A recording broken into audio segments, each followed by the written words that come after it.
கடல் நீர் ஏன் உப்பு கரிக்கிறதுன்னு பார்க்கணும்.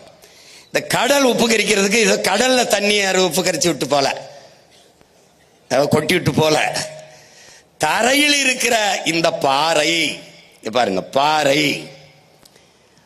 மணல் இதுல இருந்துதான் அப்படியே போய் தண்ணியில உப்பு கலக்குது. இங்க பாருங்க, இதுல இருந்து தான் உப்பு போகுது, அங்க உப்பு இல்ல.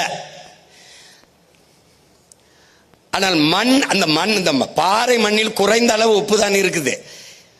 ஆனா கடல்ல ஏன் அது உப்பு, அது தொடர்ச்சி அந்த உப்பு கரிக்குது அப்படின்னா, எல்லாம் என்ன பண்ணுதுன்னா அந்த சூரிய ஒளியில இந்த நீர் என்ன ஆயிருது, நீராவியாகி மேல போயிருது. உப்பு அப்படியே படிஞ்சிருந்தனால பல கோடி ஆண்டுகளா அப்படியே அந்த உப்பு படிஞ்சே இருக்கிறதுனால எப்பவுமே கடல் நீர் உப்பு கரிக்குது. அந்த நீர் மேல நீராவி ஆகி போயிருது. அதனால அந்த கடலுக்கு தனியா உப்பு இல்லை, பாறைகளே மணல்ல இருந்து போய் அதை நதி வழியே போய் கலந்து கடல் நீரை உப்பாக்கிறது. அப்ப கடல் நீர் உப்பு கரிக்குது, கரையில் இருக்கிற நீர் அதை தொன்ன உப்பு கரிக்கல. காரணம் அங்க இருக்கிற மணல் மேடு. இந்த பாரு மணல் மேடு, மணல் குன்றுகள்னு பேர் இதுக்கு. அது ஒரு சின்ன மணல் மலை, அதுதான் அந்த உப்பை இந்த பாரு அதை என்ன செய்யுது, அப்படியே உறிஞ்சிக்கிட்டு உப்பை உறிஞ்சிக்கிட்டு நல்ல தண்ணீரை கீழே கொண்டு போகுது.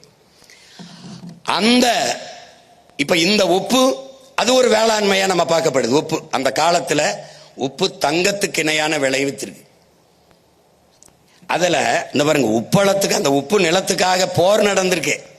அது யாருக்கு சொந்தம்ட்டு, தங்கத்துக்கு இணையா இருந்திருக்கு. உப்பு பாறைகளுக்கு உரிமை கோரி போர் நடந்திருக்கு. பாரு பாரு எப்படின்னு சண்டை போட்டிருக்கான். நம்ம உப்பை இன்னைக்கு மதிக்கிறது இல்ல. ராணுவ வீரர்களுக்கு சம்பளமா சம்பா அலம் நெல்லையும் உப்பையும் கொடுத்திருக்கான். அலம் என்றால் உப்பு, சம்பா என்றால் நெல். ரெண்டும் சம மதிப்பில் இருந்திருக்கு. உப்பின் மதிப்பு தங்கத்துக்கு இணையா இருந்திருக்கு.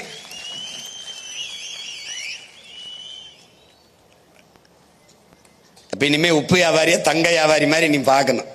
அதுக்கு